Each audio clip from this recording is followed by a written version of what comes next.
E aí, galera, beleza? Professor Idelmar Medeiros, de Geografia e Atualidade, aqui do Vale Concurso, para mais uma dica aí para você, top, né? Dica aí, ó, GCM Americanas, beleza, galera? Guarda Civil Municipal aí de Americanas, que já acontece agora aí em janeiro, né? Então, nós temos aí atualidades, né? A gente tem aí notícias, informações econômicas, sociais, políticas, ambientais para vocês aí, né? E aí nós vamos falar um pouquinho sobre 3 temas aqui para vocês, ok? Demografia mundial e brasileira, guerra da Ucrânia e violência no Brasil. Guerra da Ucrânia aí, ó, topzera, deve estar aí quase quanto é, tudo quanto é concurso, né? Vou deixar aqui para vocês, ó, @prof.idelmarmedeiros. Se vocês tiverem dúvidas, se vocês quiserem interagir, trocar ideia, manda recado lá, galera. Segue lá, manda recado lá, vamos interagir que eu estou aqui para ajudar vocês, tranquilo? Então, olha só, vamos pensar um pouquinho sobre isso aí que nós estamos falando, né? Demografia mundial e demografia do Brasil. O que a gente tem para falar sobre isso? Então, vamos pôr aqui, ó, demografia. Demografia é o quê, né, galera?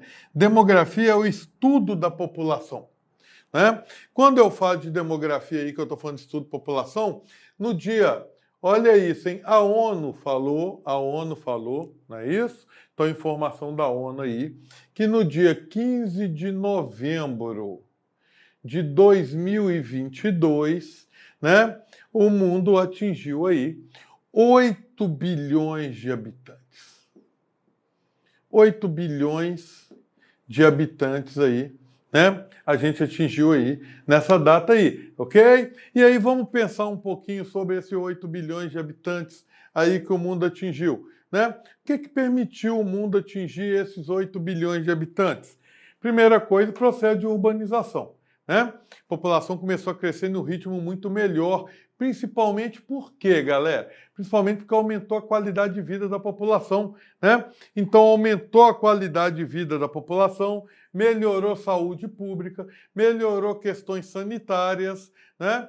E aí a população aumentou a expectativa de vida. Aquela população que na década de 50 vivia 50 anos, hoje essa população, antes da pandemia aí, ó, no Brasil, vivia 76,7 anos. Essa expectativa de vida caiu um pouco, né, durante a pandemia. Nós temos outra aula gravada para vocês sobre isso aí, por isso eu falo para vocês, né? Escreve no nosso canal aqui, né? Escreve aí no nosso canal, ativa o sininho aí, ok? Vai aí embaixo conhecer, tem um link aí para você conhecer as nossas aulas aí de Americanas, top as nossas aulas, né? Você vai gostar, né? Aperta o sininho para receber notificações, tem outra aula, a gente vai falar outra aula sobre pandemia também, não é isso? E outros assuntos que a gente tem aí, importantes, que a gente acredita que pode cair na sua prova, tá ok? Mas você tem que saber, né, galera, que é importante você estar ligado aí nessa parte de atualidades, né? Isso é uma coisa muito importante de você saber. E deixa aí o seu like, deixa o seu like aí, né? Interage com a gente, segue aqui, ó, né? Vai lá e segue lá no Instagram do professor para a gente trocar essas ideias. Então, a qualidade de vida melhorou, né? Qualidade de vida melhorou, a expectativa de vida aumentou, só que acontece que morar na cidade o custo de vida é menor, é muito maior, né? Existe uma estimativa que um filho até 21, 22 anos de idade, o custo desse filho é mais ou menos R$1.200.000 que custa um filho de classe média, né? Até chegar a 21, 22 anos. Olha como é que é caro isso. Então as pessoas optam por ter menos filhos, mas a população mundial ainda continua aumentando rapidamente, né? E chegou a 8 bilhões. Os dados mostram para a gente que isso aí deve estabilizar mais ou menos, tá? Deve estabilizar mais ou menos na fase de 10 milhões de habitantes, entre 10 e 11 milhões de habitantes em 2050, mais ou menos, e a partir daí a população vai começar gradativamente a diminuir. Como que está isso aí hoje? Hoje a gente tem aqui, ó, o primeiro país do mundo é a China, né? A China tem aí aproximadamente 1,4 bilhões de habitantes, tá? mas vai ser ultrapassada ainda, se não for nesse finalzinho agora de 2022, vai ser ultrapassada no início de 2023 aí pela Índia, né? Pela Índia, é o segundo aqui, é a Índia. A Índia já tem aí, ó, a Índia tem aí 1,3 bilhões de habitantes que a Índia tem, né? Mas a Índia tem um crescimento muito mais acelerado. Vamos lembrar aí que a China, né? Ela teve uma política de filho único desde lá de 1979. Essa política do filho único que veio desde 1979 aí, ela funcionou até 2014, 2015, quando ela começou a ser flexibilizada. Mais recentemente, a Índia tem passado um problema grande por reduzir a população.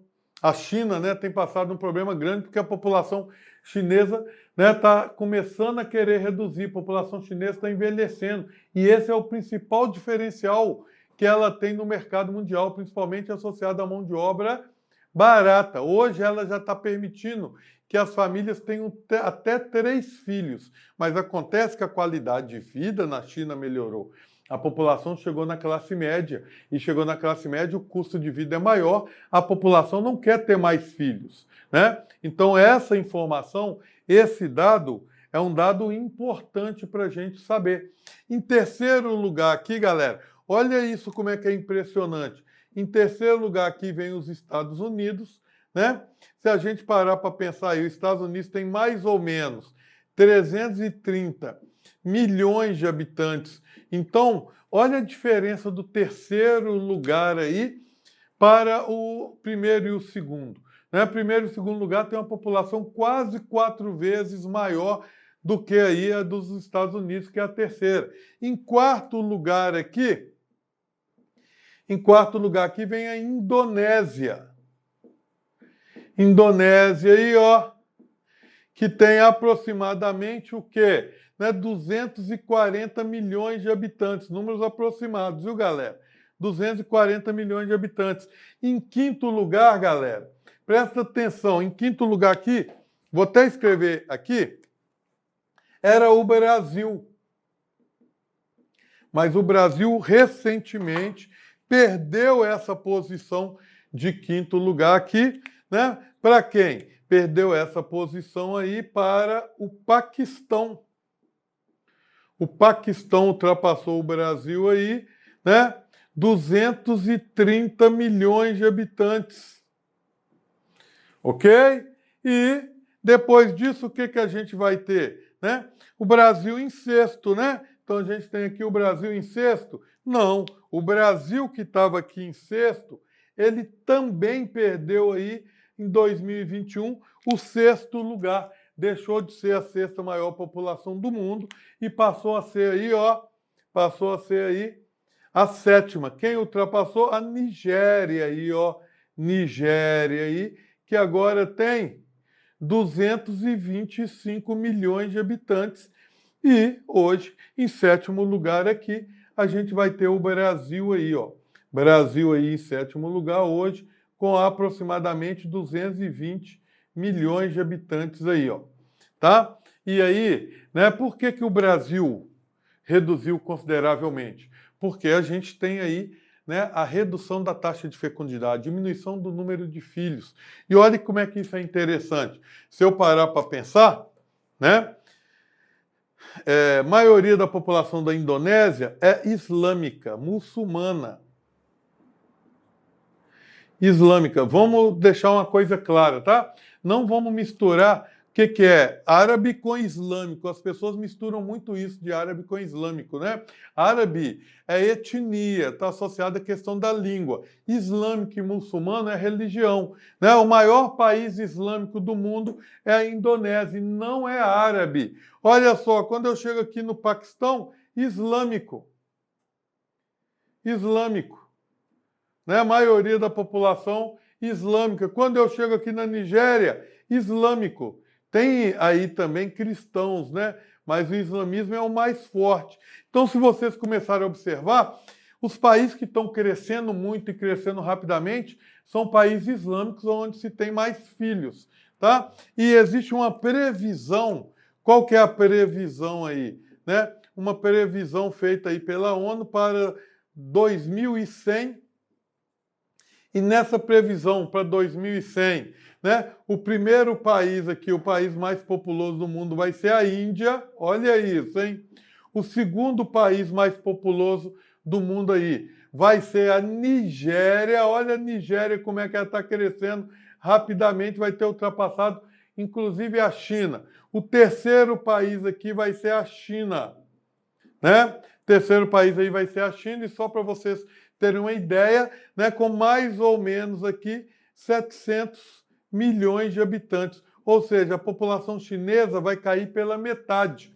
E o Brasil, professor? O Brasil está aparecendo aí numa perspectiva de ser o 11º, né, com mais ou menos 170 milhões de habitantes. Ou seja, a população brasileira até 2100 vai começar a diminuir também, né? Por quê? Está nascendo cada vez menos criança, a população está ficando mais velha, a população mais velha vai começar a morrer, não é? A população mais velha está começando a morrer, e aí a gente começa a ter esses problemas aí, tá ok? Uma coisa importante da gente pensar nisso daí, tá, galera?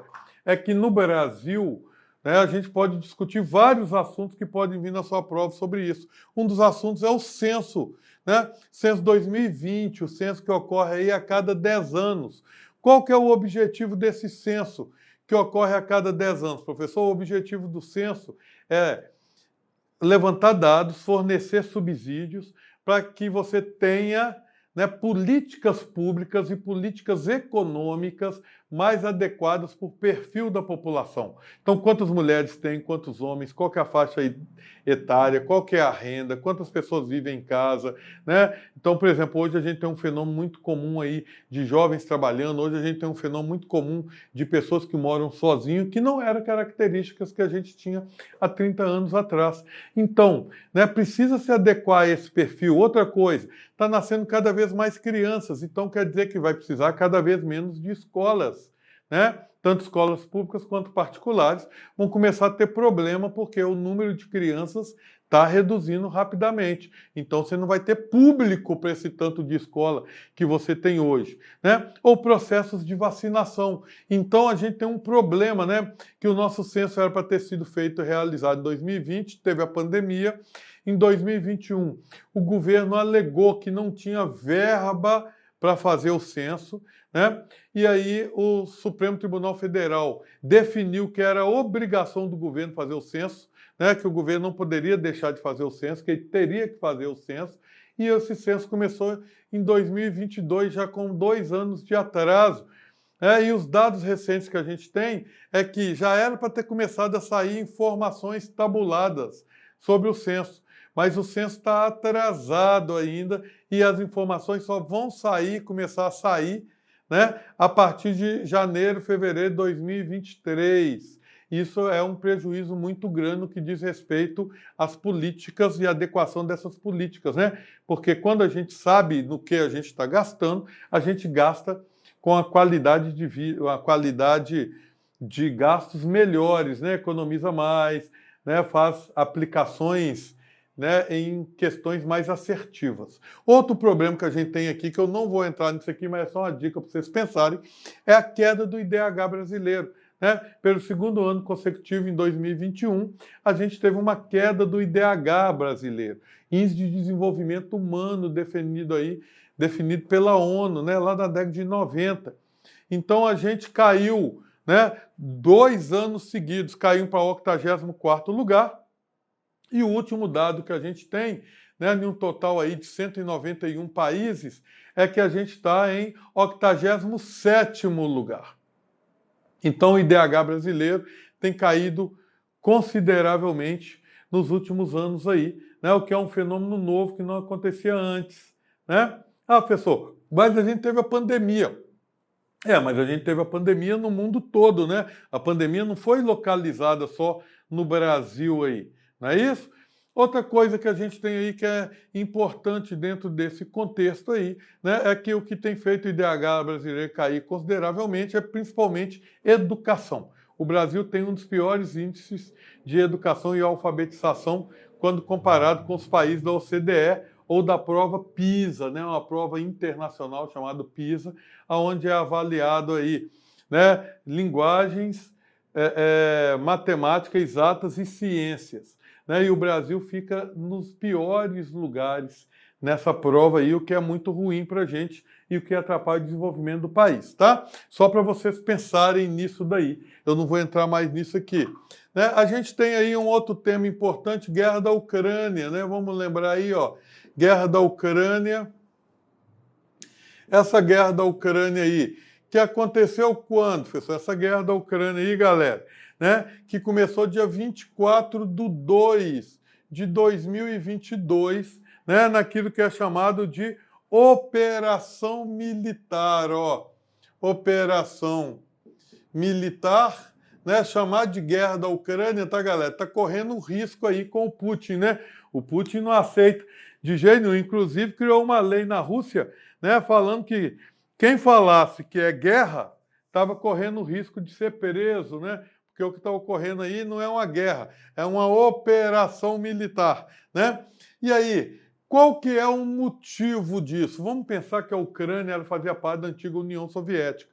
Mais do que isso, tá, galera? Mais do que isso, Kiev, ou Kiev, né? As pessoas usam Kiev ou Kiev, né? Era a capital da Ucrânia, era a capital do Império Russo, para vocês terem ideia, onde surgem os czares, né? Então tem uma ligação muito forte. Isso faz com que na própria Ucrânia a gente tenha muitos russos, muitas pessoas que falam a língua russa, principalmente no sul da Ucrânia, que a gente chama de Crimeia, ok? No sul da Ucrânia, que a gente chama de Crimeia, é uma ilha, né?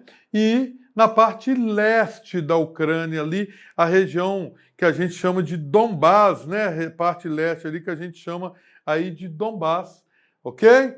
E aí o que que acontece? Essa operação militar aí, né? Ela está associada a uma crise com a OTAN.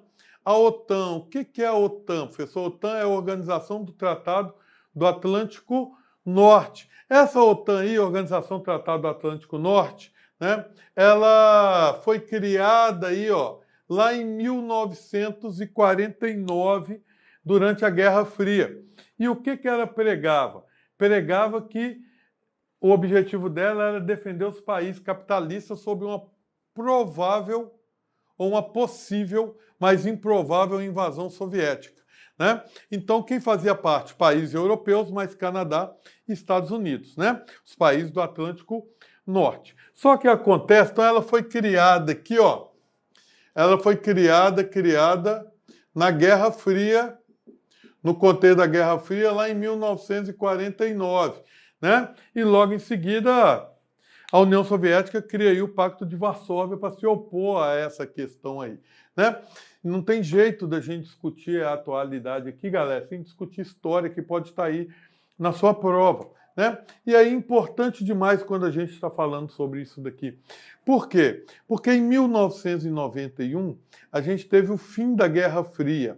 Tá? Deixa eu falar uma coisa para vocês. Esse fim da Guerra Fria aí, algumas pessoas falam que é 1991, outros historiadores falam que é 1989, porque em 89 teve a queda do Muro de Berlim. Né? Em 1991, o que que a gente vai ter aí? Em 1991, a gente vai ter o fim da União Soviética, tá ok? Então, a gente vai ter o fim da Guerra Fria aí, né? E com o fim da Guerra Fria é combinado que a OTAN não vai se expandir. Só que a OTAN não respeita isso, né? E aí, pós 1991, a gente tem 3 expansões da OTAN. E essas expansões são em direção aonde, galera? Essas expansões são em direção aí a 3 expansões, né? Em direção a país da antiga União Soviética, ok? Então vai se expandir aí primeiro para a região da República Tcheca, ó, República Tcheca, Hungria, Eslovênia, Eslovênia, Polônia. A outra aí vai ser, né, uma segunda expansão para os países bálticos, né, ó, os chamados países bálticos aí, ó, que fazia parte da União Soviética aí. Quem são esses países bálticos? Letônia, Lituânia e Estônia. E mais recentemente, a gente vai ter aqui a Suécia, a Finlândia, e eu vou colocar aqui, ó, a Ucrânia. A Ucrânia, ela não chegou aí, interrogação na Ucrânia, mas começou a se aproximar, né? E a Ucrânia, além de ter uma ligação histórica e econômica muito forte com a Rússia, né? Ela também tem largas fronteiras com a Rússia.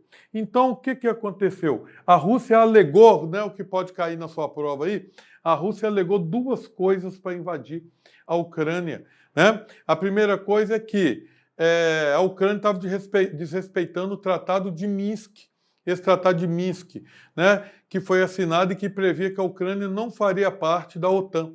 Então, a Ucrânia estava desrespeitando o Tratado de Minsk, se aproximando mais do Ocidente e discutindo com o presidente dos Estados Unidos, o presidente Biden, sobre uma possível adesão. E o segundo é na região, né, que eu falei para vocês aqui, né, de Donbás, lá, a região de Luhansk, né, que a gente tem vários rebeldes russos desde 2014 lutando nessa região. Então a gente teve aqui, ó, em 2014 a Rússia invade e anexa a Crimeia. Crimeia, que é uma ilha no Mar Vermelho, no Mar Negro, pertencente aí, né, uma ilha no Mar Negro pertencente aí à Ucrânia. Só que lá tem uma base, né, numa cidade chamada Sebastopol, que é a maior base russa em águas quentes. E a Rússia, quando a Crimeia foi cedida para a Ucrânia, né, foi dada de presente para a Ucrânia, tá, pelo Stalin, né, pelo ditador Stalin, e deu de presente para a Ucrânia. A Crimeia, que é de maioria russa, mais de 90% da população fala russo, foi feito um acordo de que essa base seria direito perpétuo, né, de alugar essa base, a Rússia poderia alugar essa base de forma contínua, de forma perpétua. Só que aí a Ucrânia começa a questionar isso.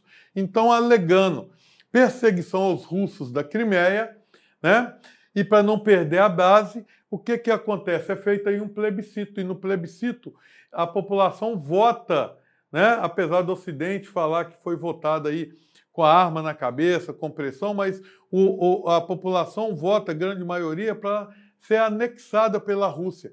E aí eles vão ser anexados pela Rússia desde 2014. Mas o mundo e a Ucrânia não reconhecem a Crimeia como território russo, né? Mais recentemente também, agora aí em setembro, né, a Rússia ela anexa outros 4 territórios, né, ainda não anexado efetivamente, porque ela não domina esses 4 territórios todos, né? Mesmo quando vai lá para a região de Donbás, que é o território onde ela ocupa a maior área, né?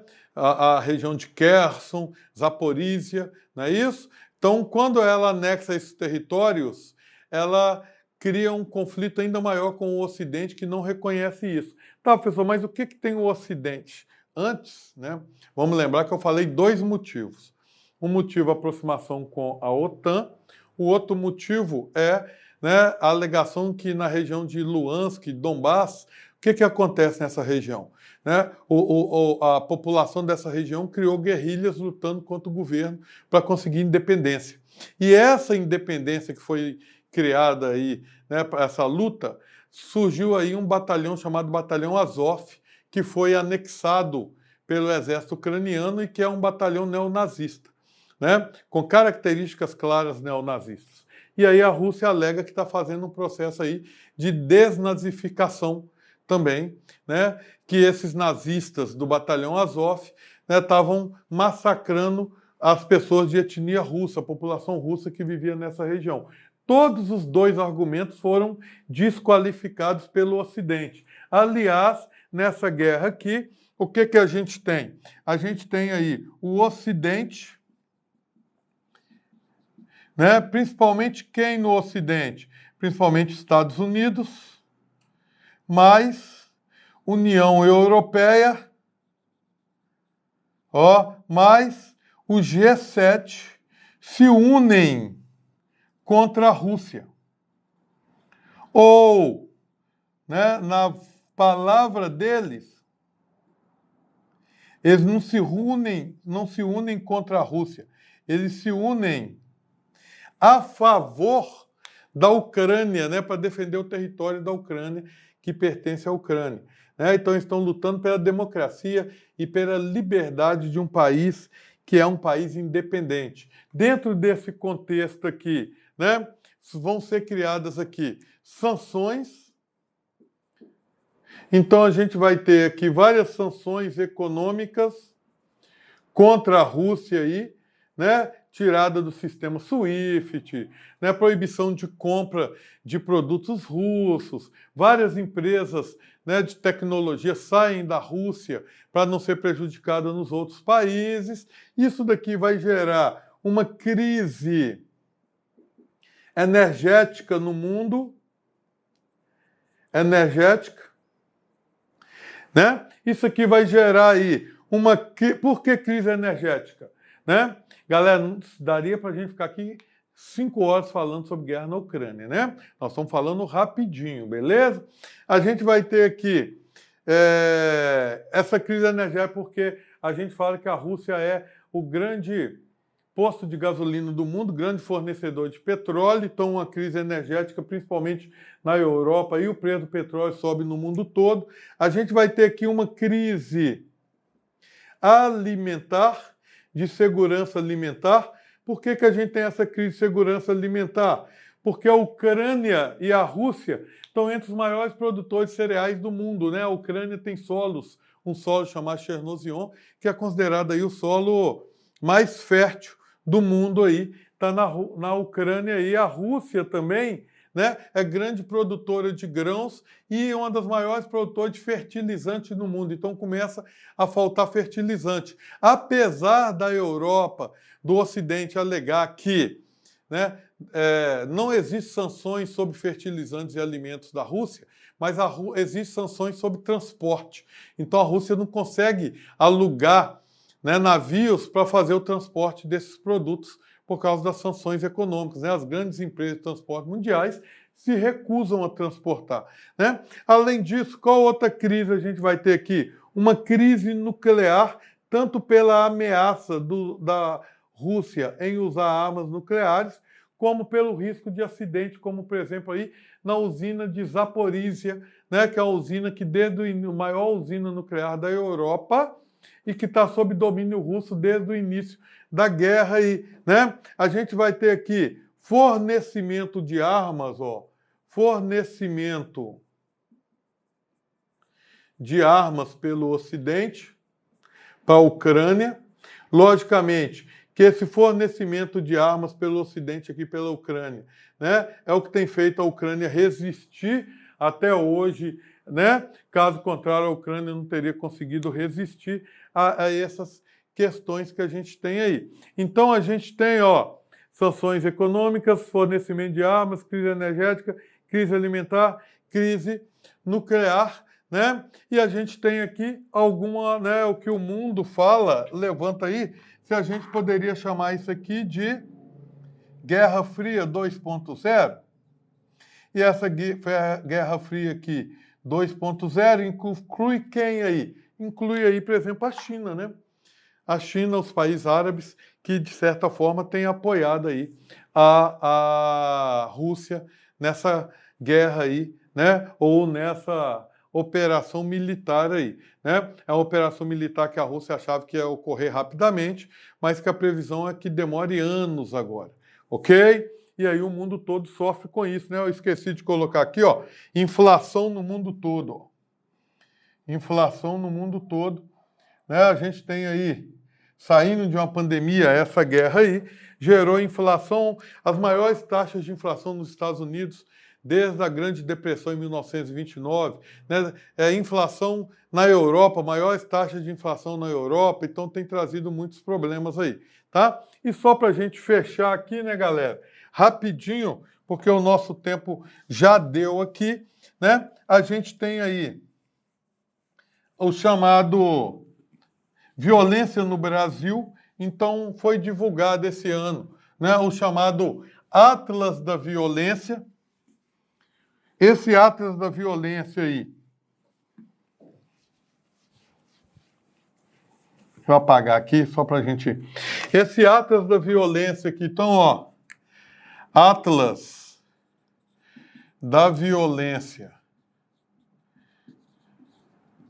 2021, os dados são relativos aí a 2021, não é isso? O que esse Atlas da Violência tem falado? Que as mortes violentas no Brasil diminuíram.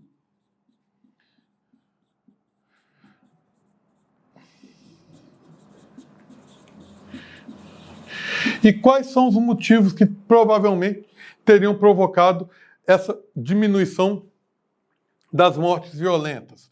Então, por quê? Por quê? Só para a gente entender. Então, primeiro porque aí né,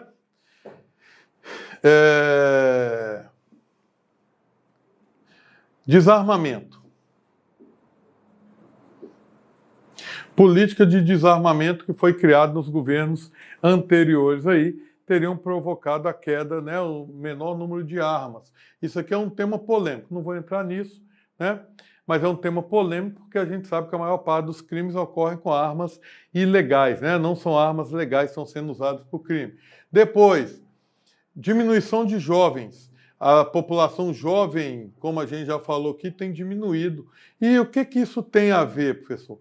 Porque presta atenção, hein? O principal perfil de quem morre no Brasil são jovens de 12 a 24 anos, negros e pardos, que moram na periferia e não têm nem ensino fundamental completo, né? E do sexo masculino, né? A maioria é do sexo masculino. Então, e qual que é o perfil de quem comete os crimes? Dos autores? O mesmo perfil, jovem de 12 a 24 anos, da periferia, homens, negros e pardos, que não têm nem ensino fundamental terminado. Então, se está diminuindo o número de jovens, está diminuindo tanto quem é o autor, quanto está diminuindo quem é o causador, né, do ato criminoso aí. Ok? Outra questão, aumento das mortes violentas, olha isso, hein? Mortes violentas, mortes de causas violentas indefinidas. Isso é morte de causas violentas indefinidas. São aquelas pessoas que não passam, né, por uma autópsia que você sabe que teve uma morte violenta, mas você não coloca que ela foi assassinada, né? Então, apesar de ter diminuído muito o número de mortes violentas no Brasil, de assassinatos no Brasil, tá? O número de mortes por causas violentas, né, não identificadas tem crescido muito no Brasil, e isso aí é importante a gente conseguir identificar isso, tá ok? Agora, olha só, perguntinha básica, né? Professor, mas isso tem ocorrido igual em todas as classes? Não, né? Então, presta atenção. A violência contra a mulher também, teoricamente, diminuiu. Mas das mulheres brancas, a violência contra mulheres negras aumentou, né? A violência contra negros aumentou. Então, a gente tem aqui, ó, porém, aumentou a violência, e aí a principal forma de violência é armas de fogo, tá, galera? A principal forma de violência é armas de fogo. Então, aumentou a violência aí entre mulheres negras, homens negros. Deixa eu explicar uma coisa para vocês aqui, né? O estudo mostra para a gente que a chance de um homem negro ser assassinado é 2,7 vezes maior do que um branco, um homem branco. Que a chance de uma mulher negra ser assassinada é 1,6 vezes maior do que uma mulher branca. Então você percebe, né, que o principal foco de violência continua sendo homens negros, né? Aí o que mais que a gente vai ter aqui? Indígenas, aumentou a violência contra indígenas, né? Algumas pessoas falam que está relacionado às políticas de governo, né? Mas eu não estou entrando nessa questão, né? A gente não está aqui para discutir política, né? Ou politicagem partidária. Outra coisa aqui, né? LGBTQIA+, o número de violência contra homossexuais e trans, né? O Brasil aí está entre é o país do mundo que mais tem violência contra trans. E outra coisa que a gente vai ter aqui, né? Deficientes. Então é interessante a gente perceber que a violência tem diminuído, principalmente nos bairros mais ricos, não é isso? Na classe mais alta, mas que essa violência ela não tem diminuído, né, nos meios que são mais pobres, na periferia, né, naquelas populações pardas e jovens, ok? Então isso é interessante, né? Aí olha como é que é importante, só para a gente fechar aqui, porque nós já ultrapassamos muito o nosso tempo, tá? Mas olha como é que é interessante quando a gente fala aqui para você da importância do censo, né? Porque o censo vai me mostrar, através dos dados, aonde a violência está maior e que tipo de política eu preciso fazer para cada público específico, ok? Então fica ligado nisso aí, galera. Tem mais uma aulinha para a gente aí, por isso, escreve lá no nosso Instagram, ativa o sininho aí para você receber e deixa o likezinho, hein? Não esquece não. E segue lá no meu Instagram também. Um abraço aí, fica com Deus, até a próxima aula, galera.